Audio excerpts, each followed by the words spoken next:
Aziz classes YouTube চ্যানেলে তোমাদের সবাইকে স্বাগত। আজকে আমি আলোচনা করব IPL 2024 সম্পর্কে। এটা হচ্ছে 17তম আসর। এখানে টোটাল টিম ছিল কটা? 10টা। তাহলে এবার কে জিতেছে আমরা জেনে নেব। উইনার হয়েছে কলকাতা নাইট রাইডার্স। কাকে হারিয়ে? সানরাইজার্স হায়দ্রাবাদকে হারিয়ে কলকাতা নাইট রাইডার্স উইনার হয়েছে। তারপরে আমরা আসবো অরেঞ্জ ক্যাপ। অরেঞ্জ ক্যাপ কখন পাই? অরেঞ্জ ক্যাপ দেওয়া হয় যে খেলোয়াড়টা টুর্নামেন্টে সবথেকে বেশি রান করে সে অরেঞ্জ ক্যাপ পায়। তাহলে এবার কে পেয়েছে? বিরাট কোহলি।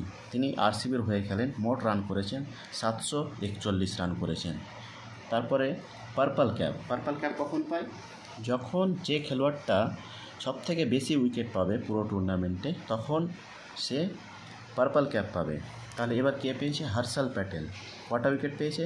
24টা উইকেট পেয়ে হর্ষল প্যাটেল পার্পল ক্যাপ পেয়েছেন। তারপরে most valuable player of the season.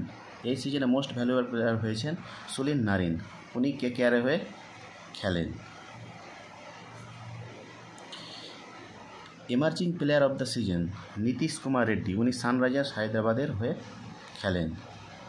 Player of the match in ফাইনালে প্লেয়ার অফ দ্য ম্যাচ হয়েছেন মিচেল স্টার্ক। উনি KKR হয়ে খেলেন।